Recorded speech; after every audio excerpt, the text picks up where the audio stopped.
What's up YouTube, B Pro Grinder here today, bringing another video. And today I'm going to be showing you guys everything you need to know for season 4 for Cold War and Warzone. I'm going to try not to make this video so long. We do get a new event, which is Groundfall event. It opens the season, and I'm not going to be reading most of these paragraphs or just facts about different things. I will read like the first sentence and stuff like that. Also, don't worry about the background. I'm going to just have some random Cold War gameplay or whatever I find just to take up some space in the background, but most of it is going to be blurred out probably with me putting screenshots and stuff like that. But kicking off season 4, the Groundfall limited time event will have you find and secure sat links to score exclusive rewards for your global profile across Black Ops Cold War and Warzone. You guys can pause whenever you want just to read it. We're also getting 3 new operators, which include Jackal, Salah, and Weaver. I could have possibly said those names wrong, but I will have screenshots of what they look like. I don't know how I feel about these operators, honestly. They're not all that. Like, if we're talking about Call of Duty, you already know how much they go in on detail of operators and stuff like that. But we also do get 5 free weapons this season. One of them is the MG82, which is an LMG. We get this at launch. It's a full auto light machine gun, highest fire rate in class with improved aiming speed, moderate recoil, and damage with increased ammo capacity.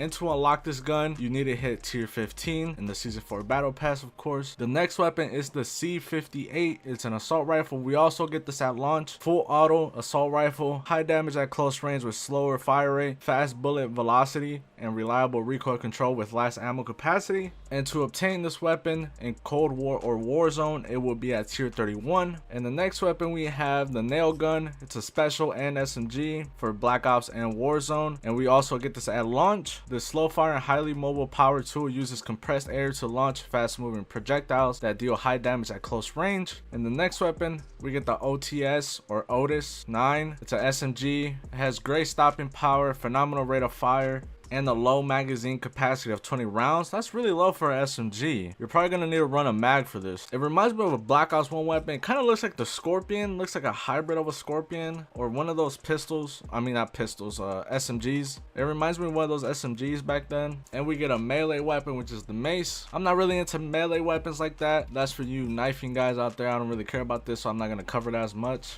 And we get 4 multiplayer maps this season, but we do get Collateral 12v12 and Collateral Strike 6v6. You guys can stop and read that about the game mode. We get Amsterdam, a 2v2 and a 3v3 at launch. And for also Collateral, we do get it at launch also. I forgot to mention that. Everything is legal in this new close quarters map built for gunfight and face off. And then the infamous Black Ops 2 map, Hijacked, is returning at launch. It's a 6v6 map. You guys already know what this map is about. If you guys are too young and didn't play BO2, I'm sorry for you guys. You had to be there. I'm obviously going to be playing this map. It's going to give me hella nostalgia. I haven't played this map since who knows when, maybe like 3 or 4 years ago, because I sometimes went back to BO2. And that's not the only BO2 map coming back. We're also going to see Rush. I wasn't really a big fan of Rush, but you know, for sniping it was actually pretty decent. So there's another classic map for you guys if you guys enjoyed Rush back in BO2. And that's not going to be at launch. It's going to be throughout the season. I don't know when. It could be later on, mid-season. And the next game mode is multi-team sat link, and we get this at launch. I don't really care about fighting Dirty Bomb and stuff like that. I think that's what it's part of. And we're going to be seeing a return of One in the Chamber. I used to play this a lot back in BO1, not so much BO2, but BO1 it definitely was fun, and I might have to give this a try. Then another classic game mode coming back is Capture the Flag. You guys already know how this works, so I don't really have to mention anything. Like I said, you can pause to read about the game mode. And we're also getting a new score streak this season, which is the hand cannon. It's a semi-automatic handgun chamber with ridiculously high caliber round, so that should be fun. All right, now we're moving on to zombies. I'm not a big fan of Outbreak, but looks like we're getting a new Outbreak map with you zombie guys. You're probably not gonna touch this at all after what I'm gonna tell you next that's coming for zombies, so just wait a second. And here you go, a new map, which is Mar de Toten. As from this screenshot right here, it looks beautiful. I might give it a shot. I used to like zombies a lot. I still do actually. I just don't play it as much as I used to, but I will have to give this a try for sure. And now we're gonna go to a lot of people's favorite Warzone, and there's gonna be new points of interest, which is satellite crash sites. There's gonna be several satellites that have crash landed in Verdansk, leaving you and your squad to investigate the rubble, and you guys can read the rest. And now for the red doors, we do get this at launch. I used to hear rumors about this, but as you guys can see, there's some information about it. The only information I really heard about this was it's like fast travel or something in that category. And for the new Gulag, we do get hijack, which is, I don't know how it's gonna look. As it's shown on the screenshot, it doesn't really look like it's outside. That would kind of look sick if it was outside in the ocean, but I don't know, we'll just have to see when we jump into the game and see how the hijack Gulag looks like. I am not sure how this is gonna look, but it should be interesting. You guys can read the rest as I said. And we're gonna get the new vehicle, which is the dirt bike. Some of you sniper guys in Warzone are probably gonna hit some crazy shots off people off dirt bikes just because they're so exposed. So I'm gonna be ready to see those on TikTok or on YouTube shorts or just YouTube montages in general, just for shooting people off dirt bikes. So you guys better put us on to that of killing people off dirt bikes. That should be really interesting to watch. And for the downtown tower complex, it is going to be staying. I think it gets a name change. I am not completely sure. I don't really play Verdansk. I don't like Verdansk at all, to be honest, in my opinion. I like Rebirth a lot more just because there's more action. It's a lot fast paced. And I don't know, I don't really give Verdansk a chance. I just don't like huge maps. And it's really hard to see sometimes. And there's going to be 2 new game modes for Warzone, including Verdansk Resurgence Mini at launch and also Payload. This is a completely new game mode, I think. I've never heard of it. It says here, operators will drop in for the game's first ever objective based game mode. So it's going to be an OBJ game mode. This should be interesting. I've never heard or seen anything like this in a huge like capacity of players or just a huge map, because I'm pretty sure this is going to be for Verdansk. So this should be interesting. There's only going to be one thing I'm going to be leaving out for this whole thing, and there's going to be that baseball bat, because apparently there's like a new change to it. I don't, like I said, I don't really care about melee weapons. You guys can click the link in the description that will bring you to all these patch notes. And shout out to Charlie Intel and Call of Duty News for these. I will leave their Twitters down in the description. Also, go give them a follow. If it wasn't for them, I will not be reading you guys these patch notes at all. But now we're moving on to the 4 new prestiges we get for multiplayer and basically Warzone. They look pretty nice. They're not the best. I definitely like last season's the most,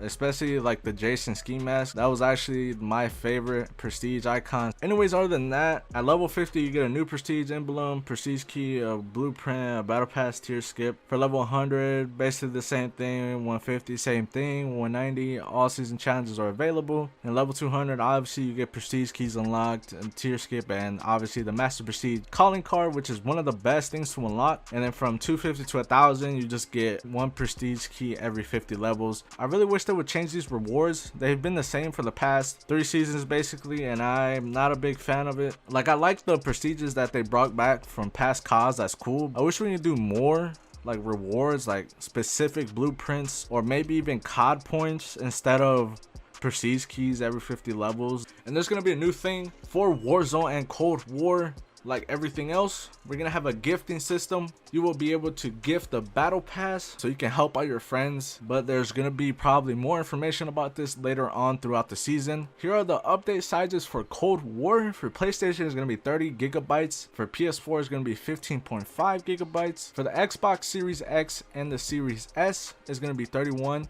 gigabytes, and for the Xbox One 17.7 gigabytes. For PC is going to be 21.6 gigabytes without HD pack, 30.7 gigabytes with HD pack. There's a note on the bottom. PC users will also need 60.6 to 92.1 gigabytes of additional space on their hard drive for copy and process. This is only temporary space that is reclaimed upon completion of the patch installation and is not an additional download. And now for the Warzone update sizes: PlayStation 5 11 gigabytes, PS4 11 gigabytes, the Series X and the Series S 11.2 gigabytes, the Xbox One 11.2 gigabytes. For PC 12.3 gigabytes Warzone only, 13.5 gigabytes for Warzone and Modern Warfare. And another note, PC users will also need 27.1 through 28.3 gigabytes of additional space for the hard drive for the copying process, and it's only temporary space. It's reclaimed upon completion of the patch installation. This is not an additional download. Remember, the Warzone download is not necessary if you're only playing Black Ops Cold War, and vice versa. Obviously everyone knows that. For a smaller overall file size, players can choose to install and remove other data packs they no longer needed. And after that, the high res texture pack will have an approximate download size of 7.2 through 7.6 gigabytes depending on the console. So for PS5 7.6, PS4 7.6, the Series X and the Series S 7.2, Xbox One 7.2, and I'm not gonna read that, that's not really necessary. And here are the download times. You guys can read over them or pause the video here. that is basically all you have to know for season 4 for Cold War and Warzone. I hope this did help you out just to have an idea of what's going on in the new season, and we're probably gonna get more information possibly tomorrow. But like I said, I hope you guys did enjoy this video. Leave a like, comment, subscribe, and I'll see you guys in the next video. Peace.